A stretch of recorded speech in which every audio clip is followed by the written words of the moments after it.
More wood. Post at the bottom. Did you see that rush of water come in down there? Nah.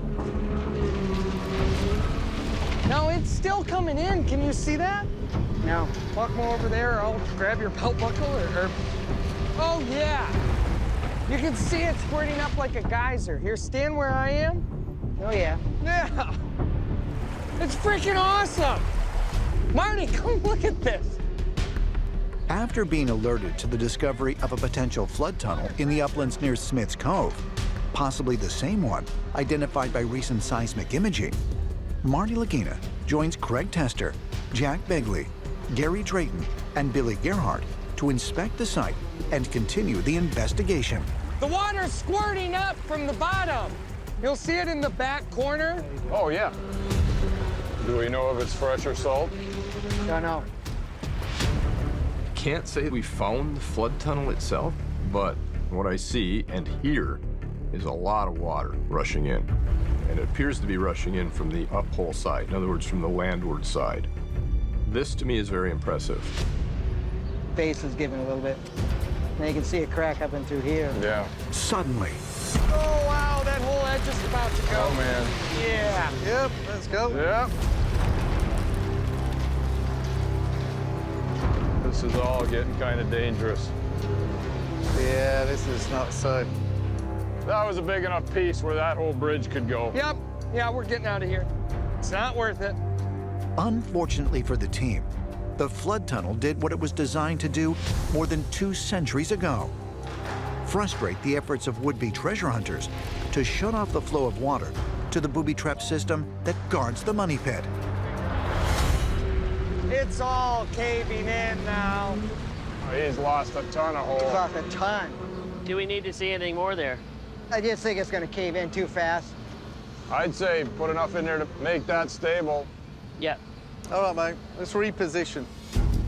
In order to stabilize the area against further cave-ins, the team will now need to act quickly in order to backfill the hole. Unfortunately, this also means that any further digging in search of the main flood tunnel will have to wait until the ground has settled. We take some risks out here, and this is a dangerous place. It'd just be foolhardy to keep digging. It wouldn't have made any sense. It was sloughing all the time. Get hit significant water. You can put a line on that towards the money pit. I think we may have to give up on that one. For now. I think we're all quite excited that it could be the so-called flood tunnel booby trap system. Of course, we're going to investigate. We have to see what it looks like.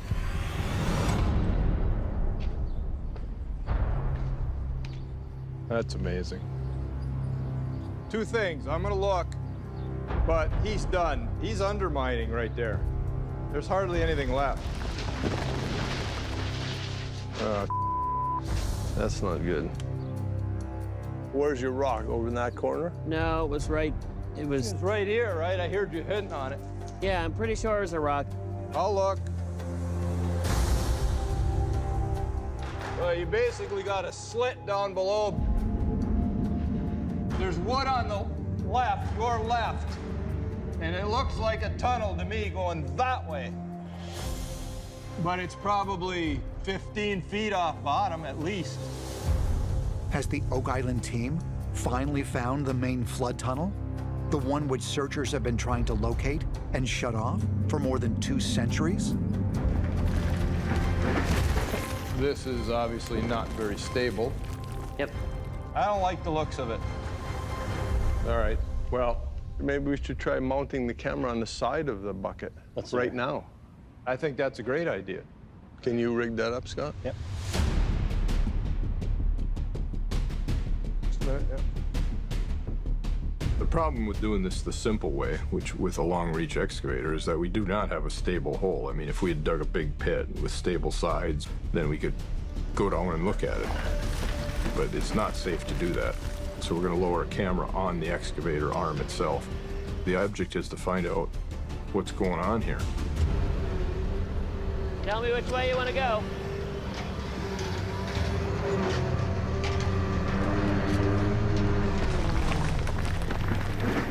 Billy. In a little, towards you. Yeah, no down.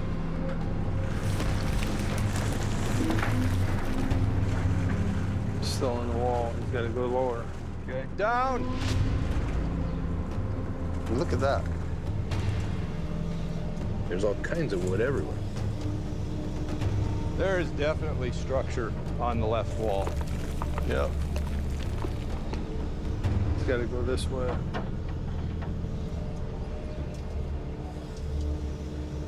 Stop! Doesn't that look like it's a hole? It's a hole, but is it a tunnel? Well, looks like it's braced with wood to me. If it's a tunnel, it'd be great. Well, I think it is. Man, it doesn't look good under there. Let's get out of here. I think we got what we need to get, Billy. Come on up. All right, Rick, we got the data. We need to put our heads together and see what the heck this means.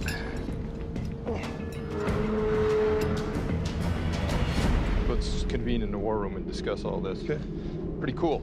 Real cool. Gents, we're here to talk about the uplands and what we've done, what it means, where we go from here. So I think we're going to start out with that video that we took. Here we go.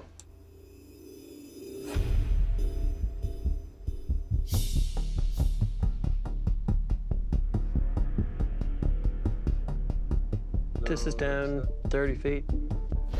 There's a lot of rock in between those. Yeah. Let's pause that.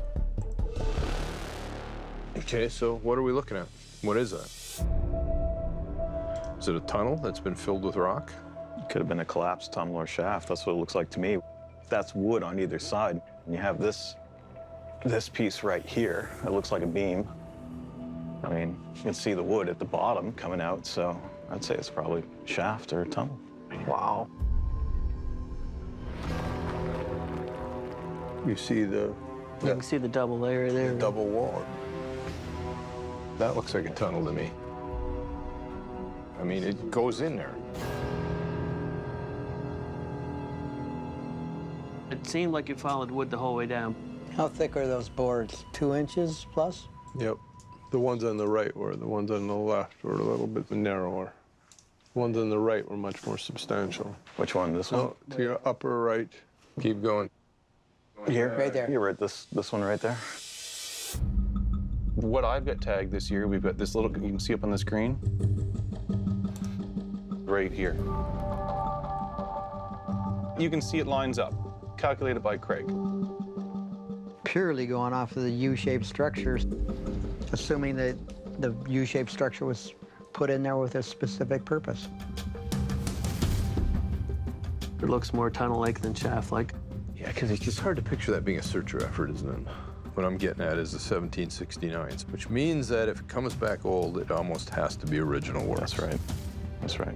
The dendrochronology, if it puts that wood that we got, if it says that's, you know, pre-money pit discovery, then yeah, then you pretty much have to say, geez, very good chance part of the flood tunnel. If that data comes back old, we're right back at this thing. That's where the bad news comes in. We have to pull the sheet pile. We have a timeline for that, a very specific timeline. But there's still great hope for Smith's Cove. I don't think we can put an X through it. So, you know, Smith's Cove isn't done. Although the team has found promising evidence of the main flood tunnel, they are faced with a disappointing and unfortunate reality. In less than 24 hours, representatives from Irving Equipment Limited are set to arrive and begin staging heavy equipment at the Smith's Cove area in order to remove the massive steel cofferdam. Because this operation will take several weeks and will make working at Smith's Cove and the nearby uplands virtually impossible, Rick, Marty, and the team will now have to suspend their search activities in the area for the rest of the year. Look, you know, it's obvious, isn't it? If you have undisturbed soil and then a bunch of wood and then undisturbed soil, that sure sounds like a tunnel to me. It's about where the so-called flood tunnel needs to be. We're not going to give up on something like that. But having said all that, our permits aren't going to allow us to do any more excavation this year. We're done. Okay, guys, well, here's what I heard. Lots of interesting stuff, but the key piece of data is yet to come. We're all keenly interested in the dendro results on the question mark shaft, and that could lead us, well, could lead us just about anywhere. But in the meantime, I know, Billy, you got a lot of work to do because that sheet pile has to come out. So, back at it. Good meeting.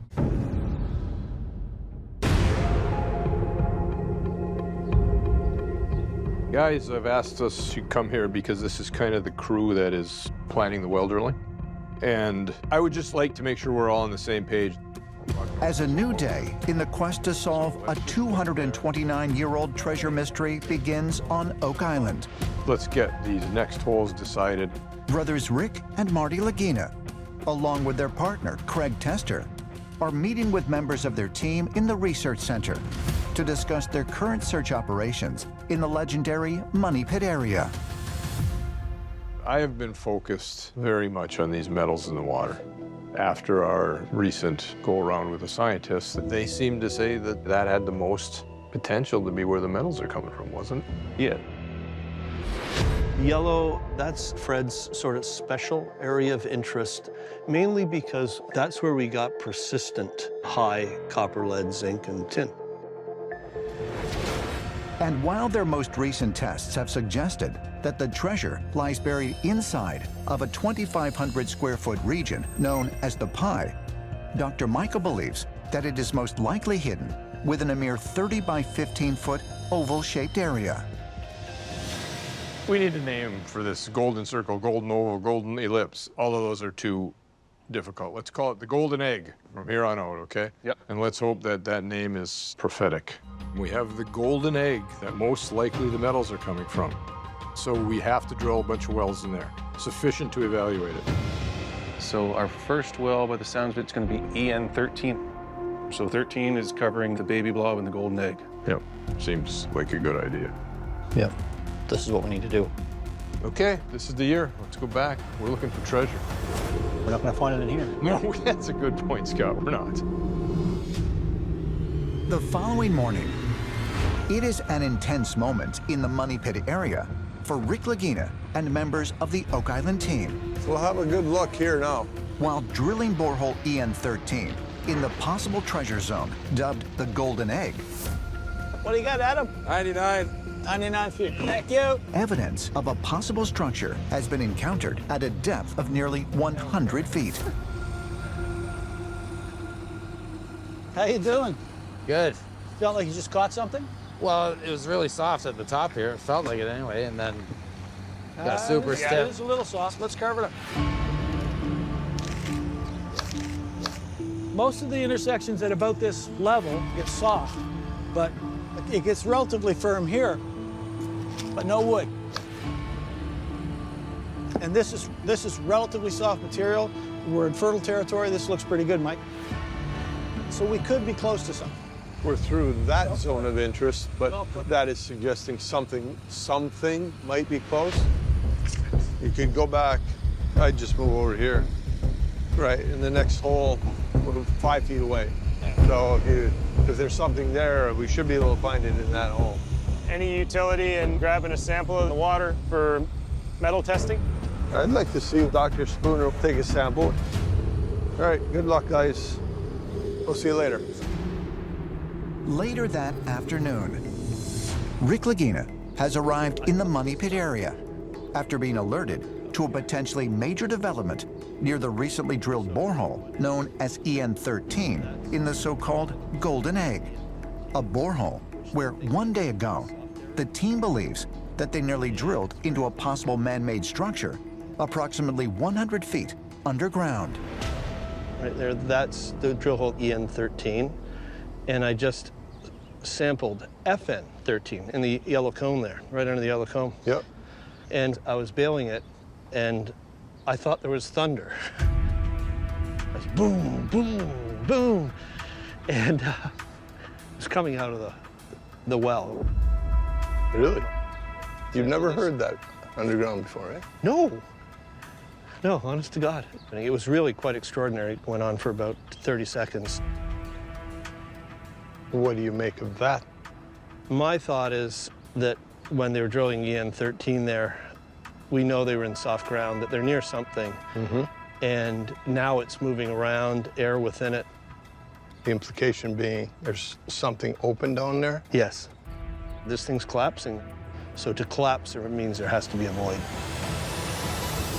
Dr. Spooner revealed he heard some sort of collapse underground. I never heard anyone talk of that before. So might there be a chance here to discover the treasure once and for all? Sure.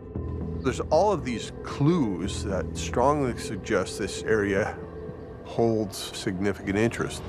So I think something's going on here. Something's going on All here. the chemistry is kind of pointed to that. Yeah. So, you know, here's one example. If you hold up to the sun, you can see the discoloration in it, the yellow color. Yeah, that wasn't there beforehand. You just took a sample? Yeah. After that? Yes. So the darker water can indicate we're closer to wood, a source of wood. Oh. So I'm very interested because we have not seen this well before. And if that's the case, then we move something around. There's almost a direct connection from something. Yes. I think the underground collapse probably means that we're in and around an open chamber. So what we think is that this event moved water from a tunnel or a shaft, and all of this is critical to understanding where the metals are coming from. So it's a good place to have a very strange event occur. Well, that next hole will be very interesting. Yes, hopefully we'll drill there, we'll hit it, and we'll actually hit something that can help us explain the metals. Okay, well, thank you for the update. Yep. We need to keep our wits about us. Yep.